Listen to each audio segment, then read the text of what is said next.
There was a moment when art felt like a refuge, a place where you could lose yourself in the messy grind of creation, risk something messy, human, and unfaceted to the wider world itself. But lately, something has changed. A creeping efficiency, a hunger for scale, a whisper that says, what's the bottom line? Because what happens when the people with money, platforms, and code decide that art is just another product? And what happens when the machine that creates becomes more convenient than the person who learns the craft? This is a story and an essay and a video about how the tech bros, the algorithmic overlords, the AI tide, and everything in between, they just had to invade art. They're reshaping it, and the ripple reaches from former indie showrunners and booksellers to once vibrant grassroots communities like NaNoWriMo. In short, when everything becomes the bottom line, art suffers. When venture capital meets creativity, magic can happen. But also, other things tend to muddy up the waters. The logic of optimization, of scale, of growth. Tech folks speak of disrupting industries. They speak of monetizing attention, data-driven content, and platforming everything. Art historically has resisted that. It's always been messy, non-linear, personal. The artist historically has always been, and I say this with love, poor.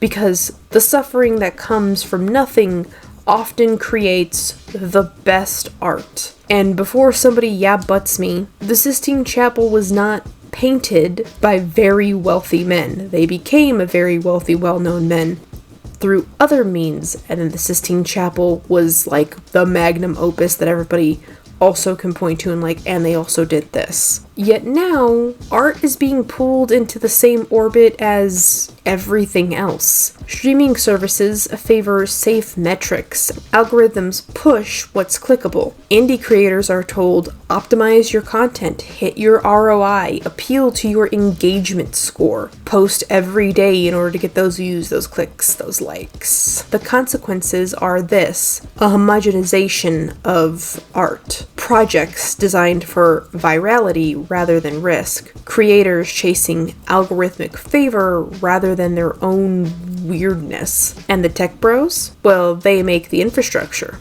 They build the platforms. They monetize the audiences. They're no longer just the audience. In fact, they're the script writers, the directors. They arrange the menu, the venue, the seating. They make the guest list. They are essentially becoming the gatekeepers. Let's trace a few fault lines here. Take someone like Vivian Madrano, or Vivziepop as she's more well known. She built her work from the ground up, community funded, passion driven, unconcerned with being safe. That's a model rooted in independence and direct connections with fans. She was indie.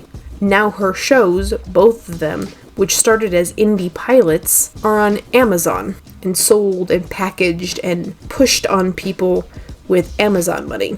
Let's look at the indie author scene. I don't know if anybody is aware of this, but there was a controversy with an indie author by the name of Audra Winters.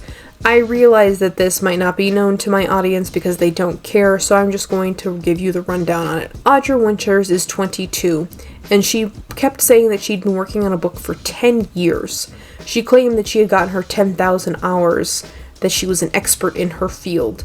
She was able to get an amount of money that was unseen by indie authors just because, by happenstance, indie authors take a lot of the upfront cost and have to deal with a lot of stuff. She was basically killing it at being an indie author. And then her book that she harped on and on about came out, to roaring disappointment. Because for all of her talk of working on the book and crafting it and being so dedicated to it, the book fell miserably short of her expectations and the expectations of her fans and readers. So, what happened? Well, Audra Winters basically became a marketing genius and was able to market her book really well. However, her book didn't meet even one instance of the expectations she had set up for it. So why bother to talk about it? Because Audra Winters has since relabeled herself as an entrepreneur, a girl boss. She now has a team of artists that she has to pay and curate for it. That's not me saying that.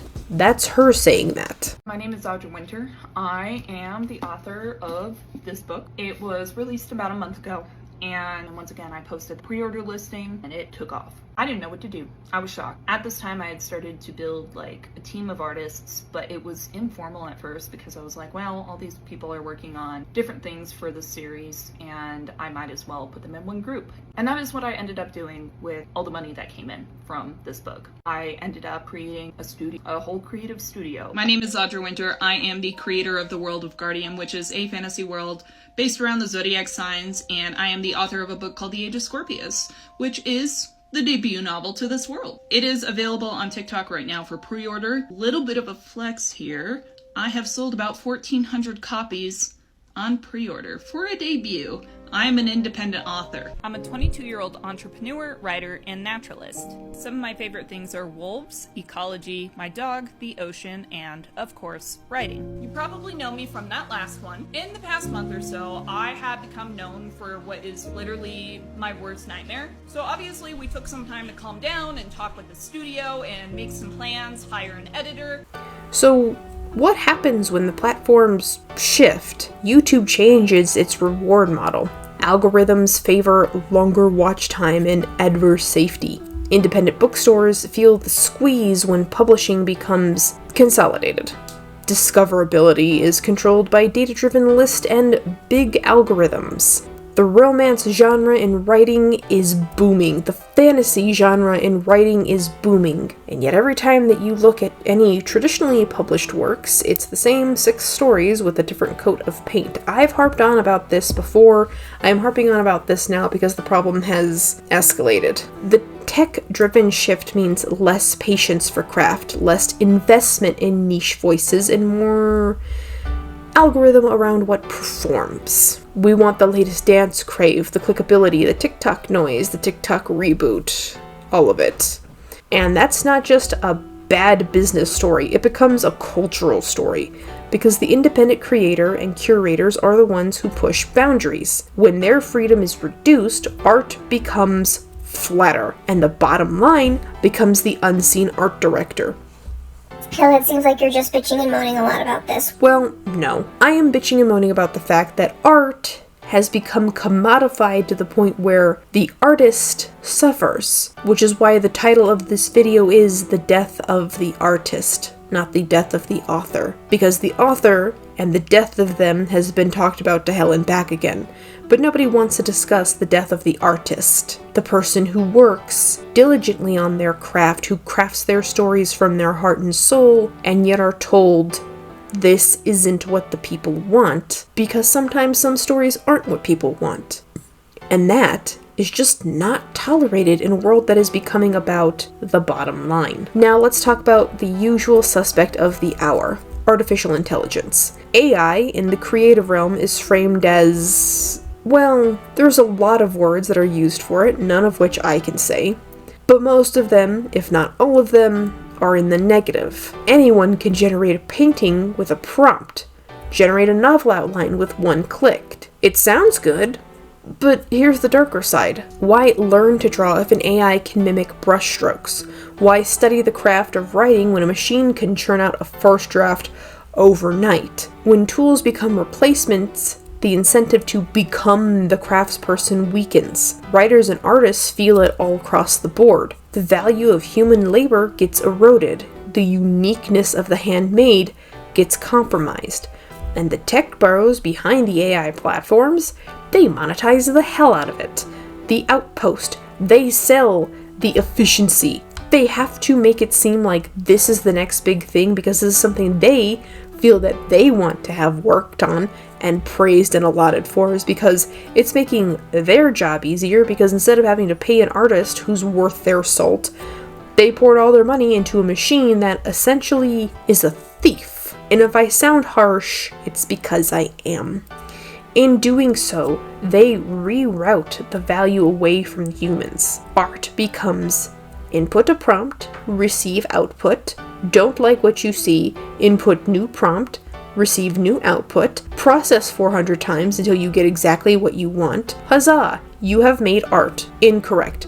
You have stolen art from other people who have their works scalped by the AI machine. The process of learning, failing, refining is something that has become not only diminished, but also something that seems to be outright flinched away from. Because people don't want to fail, they want their work to be the best thing ever, and for people to really, really like what they've done, even though all they've done is steal. And again, when craft is devalued, culture loses its reach, its risk dies, and the novelty ends up shrinking. Why in the world would I read a fun, interesting book about a middle school grade detective girl in a land full of animals when I can have the 700th Fae romance book that has absolutely no consequences or, anything going on? There is no risk and there is no reward, and instead it's the same story over and over and over again.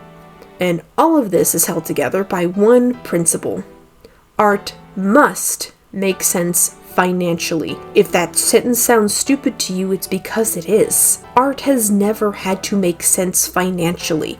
Art just happens to also get financial backing, is because people who really like art and have a lot of money to spend on it are willing to shell it out to artists that they like. Great example, the Mona Lisa, Da Vinci's Mona Lisa, was a commission.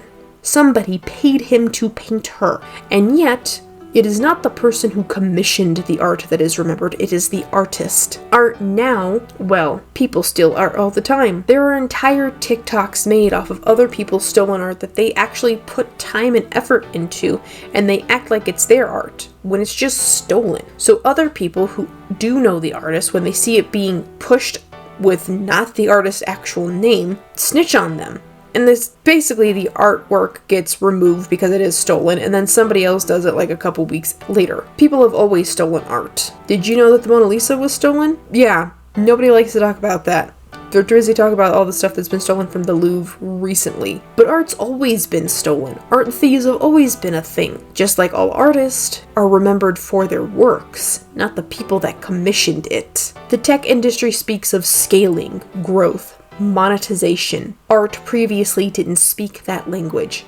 It spoke of why, what if, maybe. It spoke of women lounging around reading books with their cat hiding underneath the lounger. It spoke of men and women waiting in a park just enjoying the art itself. It spoke of the birth of Venus as she rose out of the water. It spoke of sirens in the lake.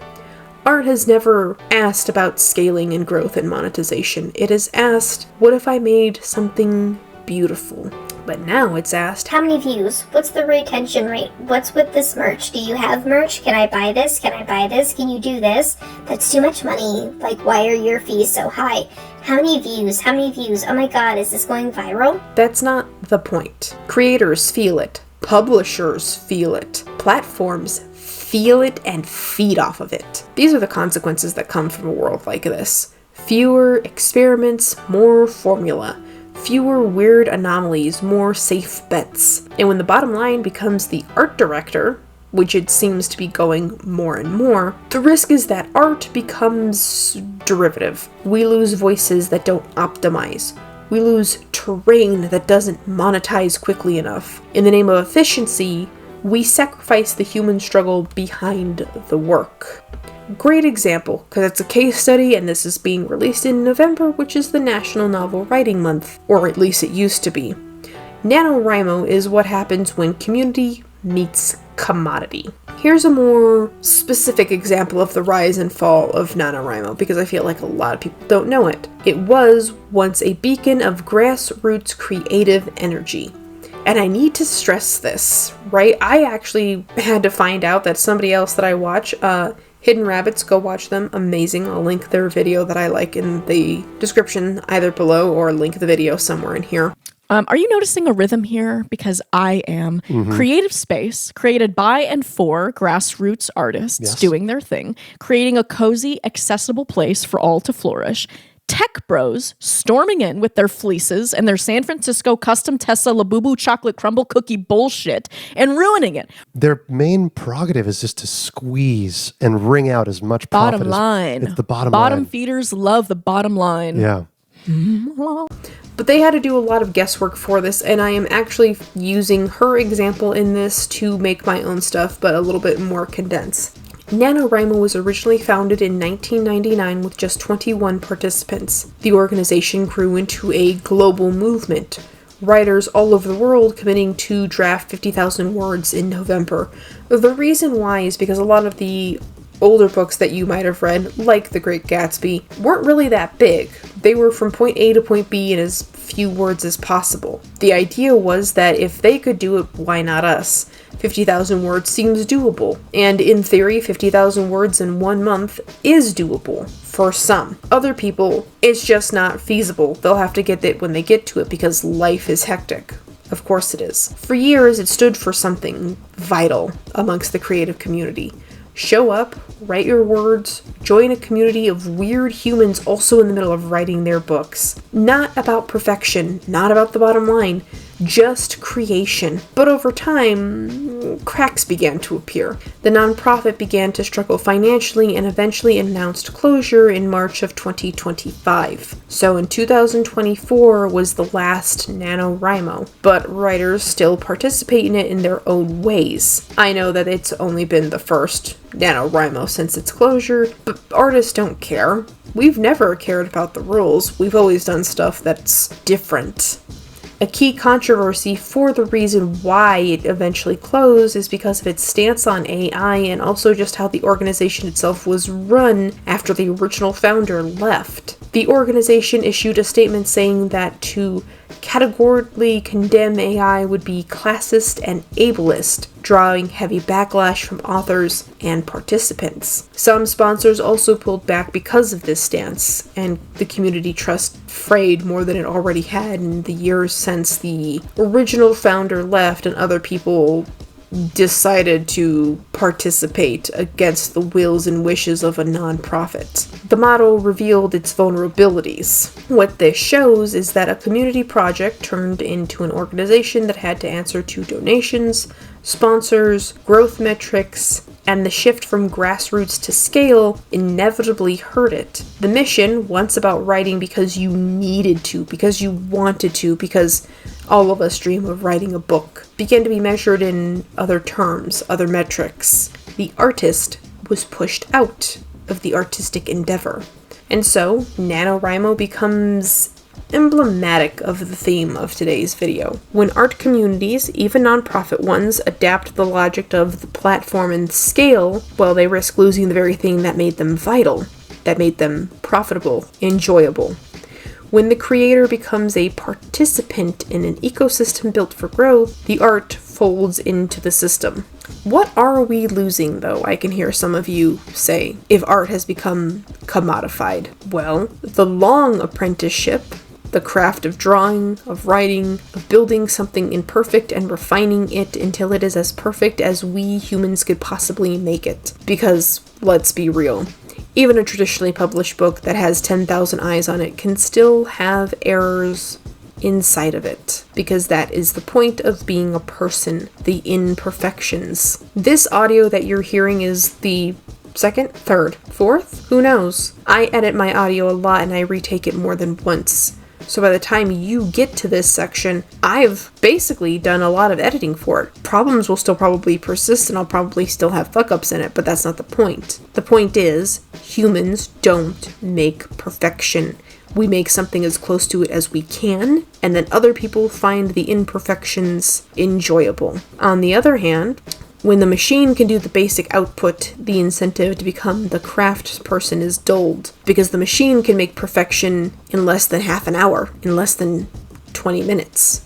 10, 15, 5. What people spend years perfecting and honing to become okay enough with their art, the machine has mastered in less than a couple of months, because it's stealing what it knows. It doesn't understand why the art is beautiful, it just knows that it is beautiful, and therefore we like it. Isn't that the point? Art is supposed to be beautiful. But that's fading away with the way things are happening now. The independent voices that once made up artist and artistry are dying. When only what pays or scales or hits the algorithm button just right is rewarded, odd voices vanish, escape rooms vanish, risk vanishes, ambiguity vanishes. It's the same story, it's the same artwork, it's the same boring thing we've already seen, because it's safe, and you liked it before, so you'll like it again. This has a larger implication, though. The community culture is also impacted by this. Spaces like small bookstores, local creative meetups, grassroots art shows, they're squeezed out. The tech platform mindset favors algorithmic reach, not local weirdness. Granted, God bless Glitch, they're keeping the indie scene pretty alive, because they like weirdness. And they have found that a lot of people like the weird shows made by weird artistic people. People like the value of struggle. Art is often forged in the flames of doubt, time, revision. These shows show it. Certain things are done. It's the reason why so many episodes in Glitch productions are spaced out the way they are. The artist has to work. But if everyone skips direct craft and uses a prompt, then what remains is not a journey, but a product. And people would rather have the finished product than let the artist make something worth your time and effort. Meaning, when creation is valued by metrics, views, word counts, likes, live streams, all that stuff. Oh, celebrity voice endorsements, almost forgot that one. Then the reason you made it may fade. The why might get overshadowed by the how many. I know that this sounds like I'm being cynical and a little mean, and I am. It's just because I'm tired. Both because it's late and also because I'm just tired of this conversation. All is not lost. We can resist. That's so weird to say that because it sounds like we're about to fight a mega corporation, but I guess we are. Anyway, we can resist. Here's how. You need to choose craft over convenience. Even if you have access to AI tools, learn the fundamentals. Or find somebody who does know the fundamentals and talk to them. Artists are more than happy to draw for you, but be prepared to pay for their time and effort for learning the craft. Draw without the algorithm, write without the prompt, learn the fear, the revision, the frustrations. I promise you, the thing that you dig out of your own head is going to be 1,000 times better than whatever the AI is going to give you. Support independent ecosystems. Visit and buy at local bookstores, back indie creators, attend their shows, value the small scale. I know I brought up Glitch, and Glitch is a great example. It is technically an algorithm-driven thing, but it's all indie. That's why the shows are the way they are. That's why we have the Knights of Guinevere, the Gaslight District, the Amazing Digital Circus. We have to be okay with the fact that these are indie shows. They're going to take a minute to get there, but the scale and importance of them is valuable. We have to slow down. Resist the churn. Not everything must be optimized. Not everything has to be a big scale. Some art is meant for one person, one moment, one little blip in time. Great example of one little blip in time. Over the Garden Wall was a mini-series, and people still talk about it because it was amazing even though it was a one-time little blip that happened. We have to revalue humanity at some point. Ask yourself, who made this? What's the labor behind it? What risk did they take? Celebrate the human, not just the outcome. Because I promise, if you start building and viewing it everything outside of the algorithm, you're gonna like what you find more. Obviously, social media is part of the human zeitgeist at this point. There is no way around it. You can use the platforms, yes, but don't be owned by them. Be invested in them to find all the new things that you want. The new indie author that worked really hard and spent a lot of money to get their voice out there. Show them love. Talk about it. Buy their books. Do Goodreads so that way people know to buy it. You guys need to learn how to retain your voice and retain your communities. Because art was never meant to only serve engagement metrics. It was meant to serve us, the people. Us, everybody who sees all of our weirdness, our feelings, our doubts reflected into the art that we consume and we like. Here's the question we all face. When the machines can paint the picture, when the prompt can write the paragraphs, when the platform demands scale, where does the human creator go? We can stand aside, we can adapt and become just another cog in the system, and it seems like everybody's really okay with that idea. Please don't be. I feel like we should maybe be a little bit more resistant to our computer overlords for like two more generations before giving a fuck stops being in fashion. We can remember what art used to do. Connect humans to other humans. Give them escape. Give them questions. Give them discomfort. And just outright turn your head to the side and be like, I'm not sure what I'm looking at, but I know it's art. Maybe the real rebellion isn't in making the next viral hit. Maybe it's in just making things in general. Even if it doesn't scale, even if it doesn't optimize. Bake the cake. Not because you know it's going to turn out good, but because you want to. It came out a little lumpy. And as long as you can still eat it, I don't care if it's lumpy. Eat the fucking cake. Bake the fucking cake. Take pictures of it. Share it with your friends. But please stop caring if it's viral. Sometimes the answer to things isn't virality. It's because it's art. And art at its core was never designed to be efficient. It was designed to be alive. It was designed to make you give a fuck. If we still believe in that, in the craft, in the risk, in the human impulse to make something just because we wanted to make it, then maybe the tech bros, the algorithm, the AI tide won't really ever be able to win. Because art doesn't need technology. Art needs us. We have been painting since we were living in caves. And that should mean something to you. At our core, humans love art. We love telling stories. And before there was a machine to do it, there was just us and nothing else. Thank you guys for tuning into today's episode. If you liked it, please like, share, comment, and subscribe, and I'll see you guys in the next one. Bye-bye!